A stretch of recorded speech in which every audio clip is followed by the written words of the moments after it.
Ano ang iyong buong pangalan at edad? Cabahog. Zarina Salve Cabahog, 26. Ako po si Ken Timiterio, 25 years old. Hermosa Giancarlo, 28. Adrian Angelongo, 25 years old. Angel. Buong pangalan at edad.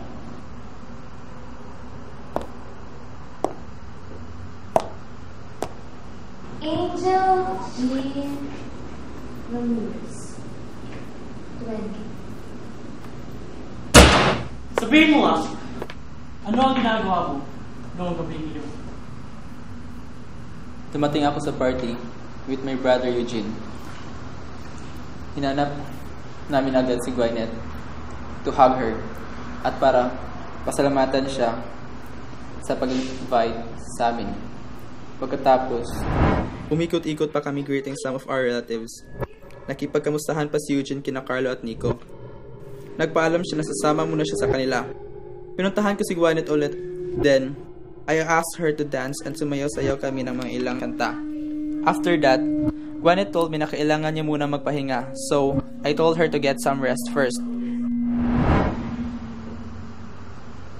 Bakit ka nakapunta sa party?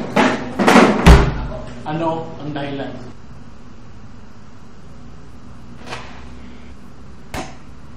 Nakapunta ako sa party dahil tinawagan ako ng isa sa mga pinsan ko to inform me. Kaano-ano mo ba si Gwyneth Carlos? I am one of Gwyneth's cousins. I currently live in the States, but decided to come back to the Philippines since there was a reunion and Gwyneth invited me. That time, I was one of the early guests. Gwyneth is one of my favorite cousins since she's so sweet and lovable. We chatted about many things, trying to catch up with each other's lives.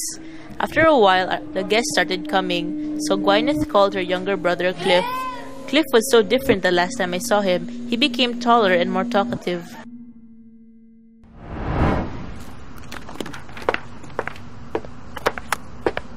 Boss, hindi Chief.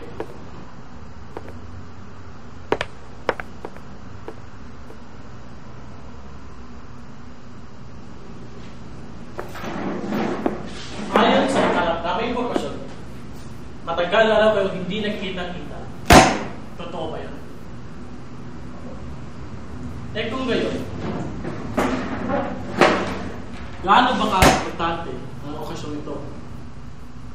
When I heard na may gagawin kaming family reunion, I was very excited. Kaya pinagandaan ko talaga ang araw na yun. Ilang taon na rin kami hindi nakita ng mga pinsan ko, pati na rin ni Tito at Tita. Kaya it's a great opportunity to attend. Isa rin ako sa nag-invite ng mga relatives ko at mga pinsan na umattend sa party. Isa ako sa organizer ng party. Kasama sina Nino at Gwyneth. Napagpasyahan namin na ganapin ang family reunion sa bahay nila Gwyneth. We're even excited that time. In fact, this will probably be the first time na magkasama-sama lahat ang buong pamilya namin. I went to the party with Nino. By the time we arrived, madami-dami na rin ang mga bisita sa bahay. Nagpaalam agad si Nino sa akin na may kakamustahin ng siyang pinsan namin. Angel, alas bila ako sa ha. Then nakita ko si Samantha, one of my closest cousins. Linapitan ko siya and we hugged each other dahil miss na namin ang isa't isa.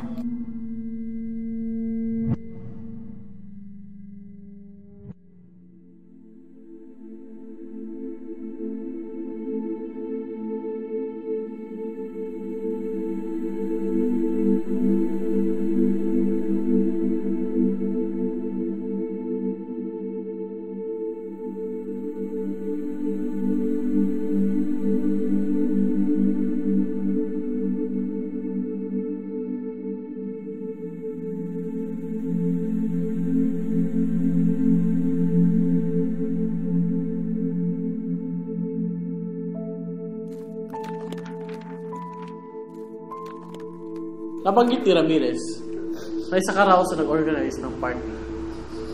Sino ka ba? At ano ang alam mo tungkol dito? Ako po, si Ninyo Saranza. At oo, isa po ako sa mga nag-organize ng party.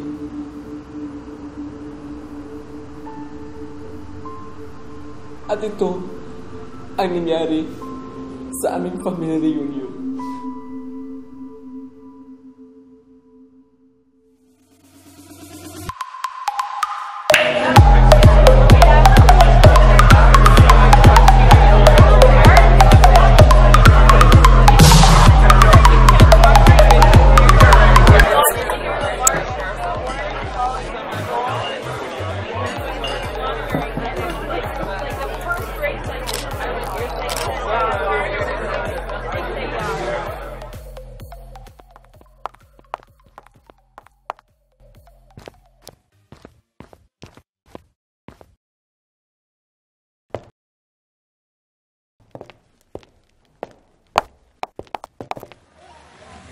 Looking for you, Brian. Nandun ako kanina, nakikipag-usap ko lang. Oh, by the way, how are you doing? Well, the doctor said I'm doing fine naman daw. There are improvements. Tapos sooner or later, gagaling na rin daw ako ng tingin. Oh, really? That's great. Oo nga. Tsaka, 6:15, magsistart na pala yung program. Wow, it's a good thing I came early. Oh, by the way, I bought this for you. Wow, nag-abala ka pa talaga. Thank you. Oh, look at the time. It's 5 minutes before the program. You should go look for your guests. Naku, okay lang ba? Nakakaya naman sa'yo kung iiwanan kita dito. Nah, I can manage. Wait. Cliff! Ate!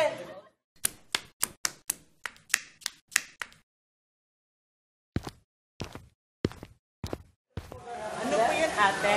Please be with your ate Verena na pinahaba. Go tell to our guests. Okay? Okay po.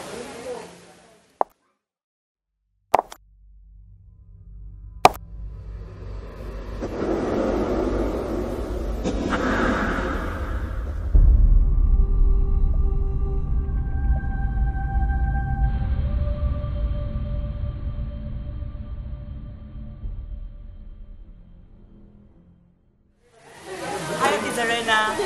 How are you? I'm fine. And look at you. You grew taller. I did. I'd like to introduce you to some of our relatives. Tara! Sure.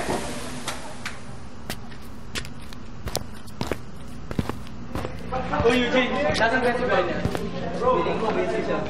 Daming tao. Yeah, right. Siguro, may kinakausap pa siyang iba.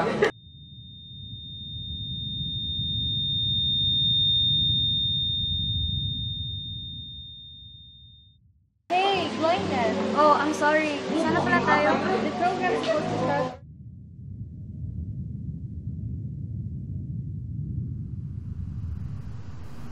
Ay, oo nga pala. Sige, mauna na ako ha. Have fun. Uy, Brian!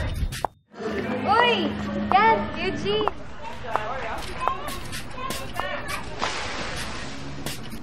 Salamat sa pag-invite mo sa amin dito. Naku, ano ba kayo? No problem. Halika, samahan mo kaming mag-ikot-ikot. Naku, sorry. I still have something to do kasi. Gawin ba? Okay, sige. Excuse me lang ha. There you are.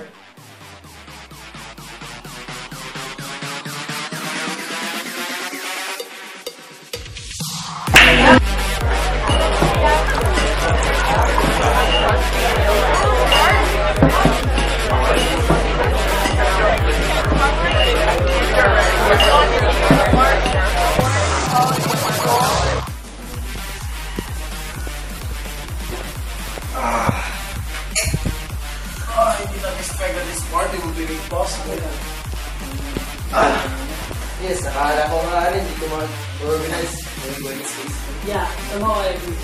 Lord, ang ganda ng pampungat niyo. Tsaka correction, gumagaling na yung pinsa natin, di ba? Talaga? We'll see that later. Of course! Eugene, si Carlo yun, di ba? Tsaka sino yung kasama niya? Oo, si Carlo nga, tsaka kasama niya si William at si Nico. Tara, punta natin sila. Nico! Upo muna kayo, tol. Kumusta na pala kayo, bro? Dito, ayos na ayos. Buti nakapunta kayo.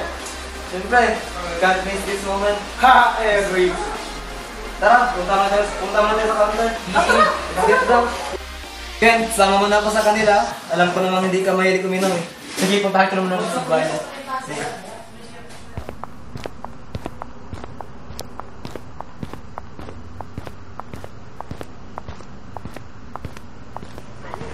Angel, alis mo na ako saglit ha. May kamusta na akong pinsan natin.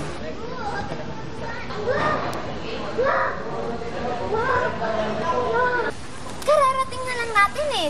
Alis ka na agad? Saglit nga lang eh. Sige, bye.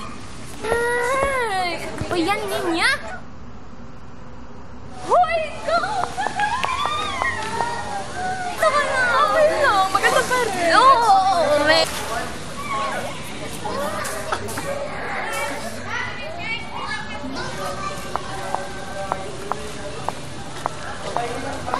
Hoy! Akala ko ba may kakausapin ka? Oo, meron nga. Eh, bakit mag-isa ka lang? Basta.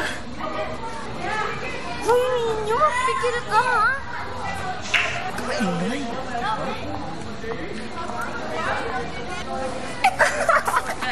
You don't die? Okay! Ba't ka bumalik? Bird lang. Tumama kasi si Jin kanina sa na mga company. You like to dance? Oo, hindi ako marunong sumayaw. Sus, okay yan.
kunin mo lang yun. Magaling ka na, okay? Magaling ka na.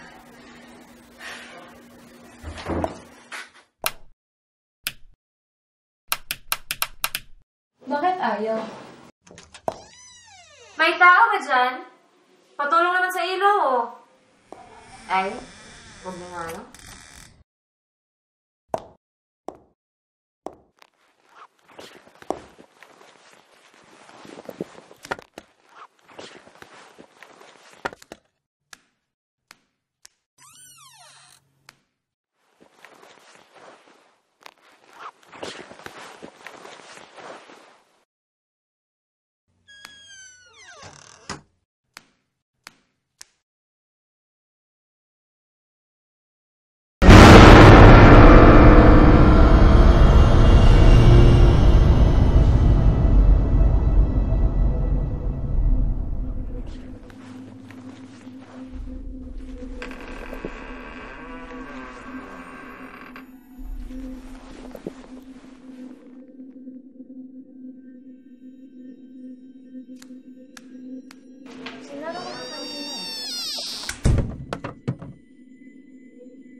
Ako po si Jan Sanico, 24 years old.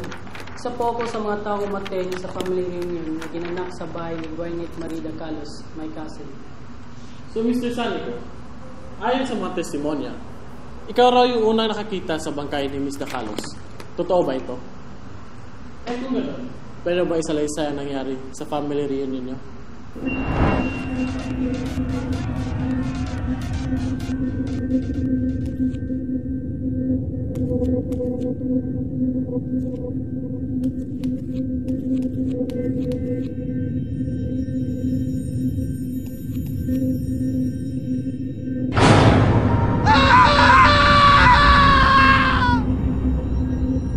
Saan ba't ka ba sumisigaw? Hindi mo pala tutulog si Gwen.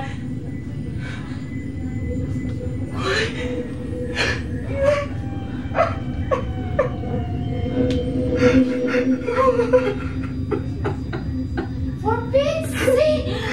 Oh, no!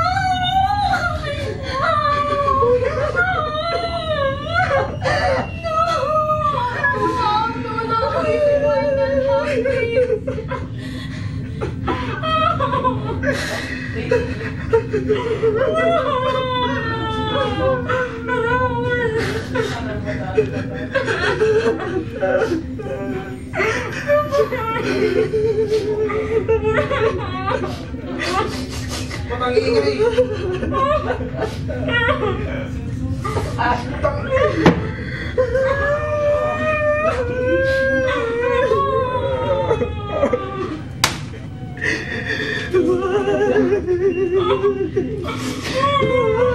No! Hindi totoo to.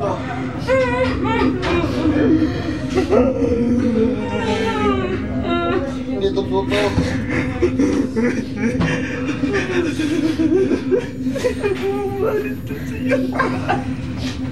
Ah!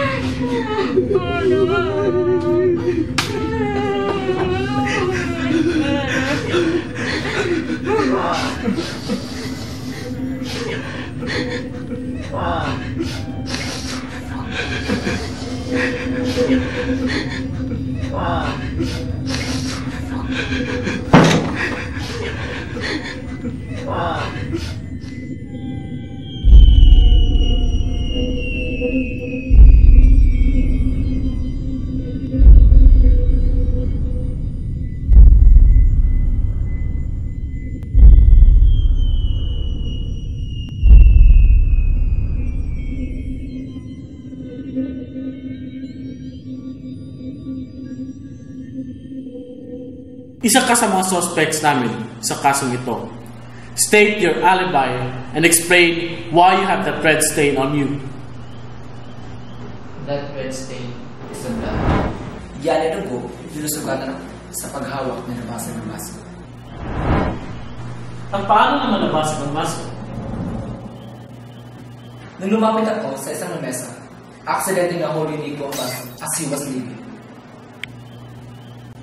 Sa tingin ko, he wouldn't bother cleaning. Kaya ako na nanglinis sa nahuli ng baso.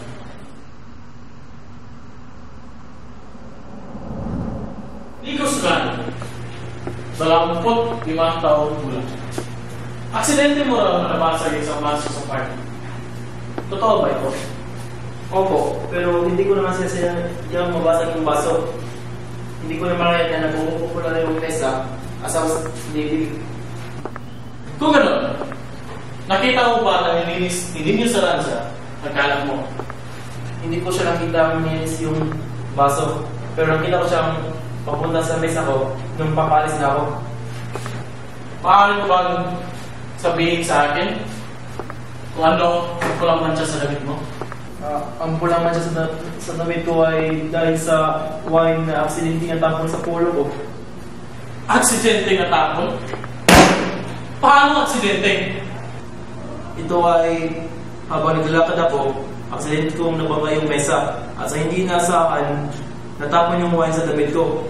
Kaya naman nagmamadali akong pumunta sa kusina para alisin ito. Ngunit sa hindi inaasahan, hindi natanggal ang mancha. Ang manchang ito ay ketchup lamang. Ketchup?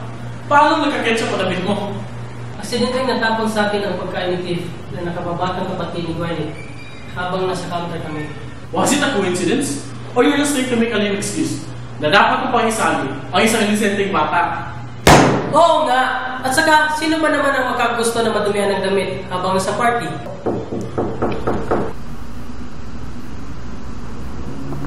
Boss, salamat.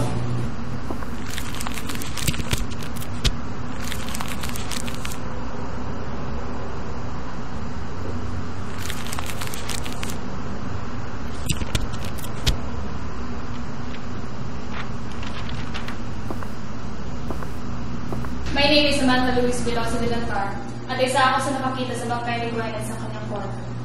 Nasaan ka sa mga oras na iyon bago mo maabutan ang bangkay ni Miss Dacalos? Nung marinig namin ang sigaw ni John, nasa party ako noon with Angel at agad-agad kami nagtungo sa kung saan ang galing ang sigaw. Nagkasalubong kami ni Nico on the way at pagdating namin sa kwarto, nakita namin na duguan si Gwyneth. Sa mga oras na papatay kay Gwyneth, nasa party ako noon. Ako ulit yung guest kasi isa ako sa mga organizer. Buong maglabag sa party, pagkasama kami ng lahat ng mga close kong pinsan. Nag-inuman kami at nagsayang. Ask them. Oo, Inspektor. Simula nang nakasama ko ang mga pinsan ko, hindi na kami nagkahiwa-hiwalay. Pero,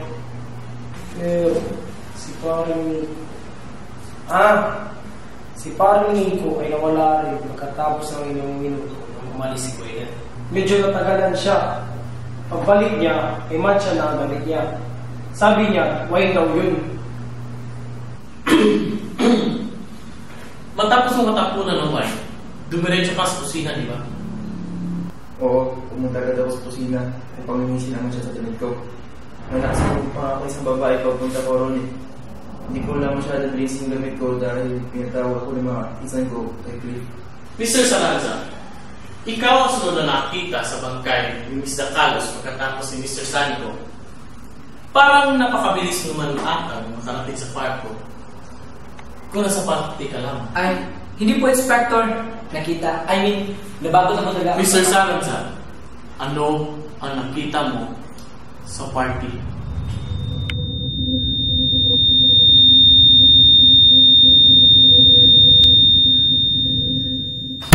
Ano ang nakita mo sa party?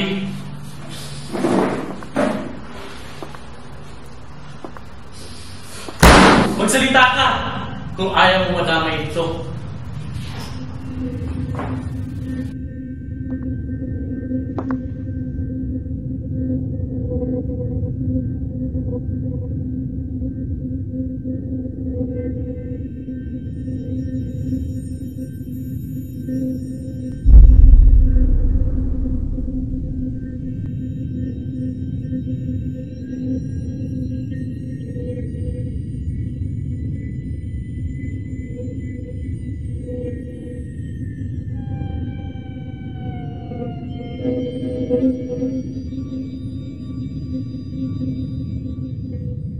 Pumunta ako sa party para makausap si Nico. Siya lang talaga ang bakit ko sa party kaya agad ako nagpaalam ng Angel nung kami makarating. Pero busy siya. Kaya hinihiyaan ko muna siya and I watch him far. Nung paalam siya sa mga pinsan niya, I decided it was an opportunity to talk to him. Kaya sinundan ko siya. Nakita ko siya. Anong nakita mo? Kung ano mang sinasabi ni Nico, hindi yun totoo. Nakita ko siya. Nakita ko siya. Hindi niya ako makita. As what you said, Detective. Hindi kami magkasama buong party. Nakasalubong kami ni Nico on the way. At pagdating namin sa kwarto, nakita namin na duguan si Gwen. Bilang isa sa mga witness ngayong hapon, may konting katanungan lang. Nasaan si Mr. Saranza sa oras ng pagpatay kay Gwen? Sa mga oras sa pagpatay kay Gwen, nasa party si Nino with Angel. Wala na akong literal na ebidensya. But I saw him with my own eyes na pumasok siya sa kwarto ni Gwyneth. So you're saying na akong pumatay kay Gwyneth? Hindi ko sinabi na ikaw pumatay ni Gwen. Tinatanungan kita, Mr. Sugalo.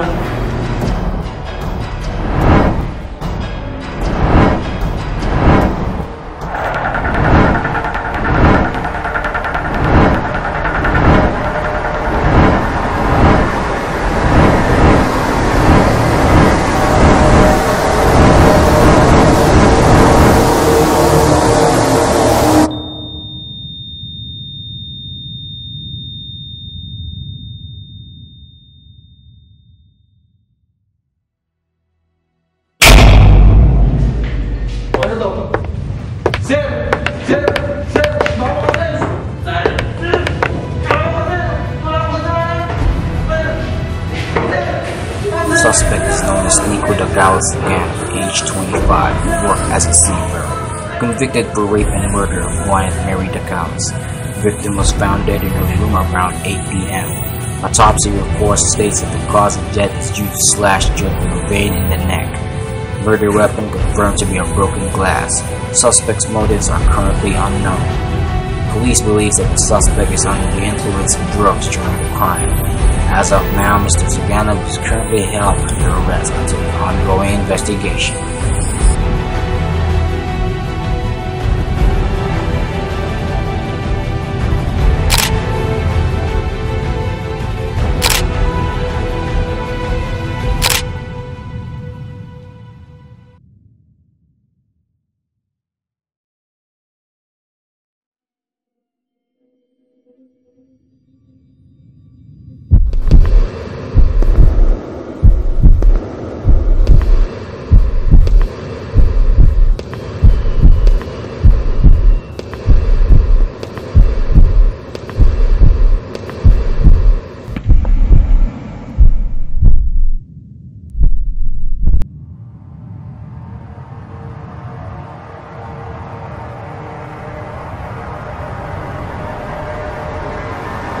Nico Suganog, bilang napatunayan na ikaw ang pumatay kay Gwyneth Marie Dacalos, maaari mo bang isalaysay ang buong pangyayari?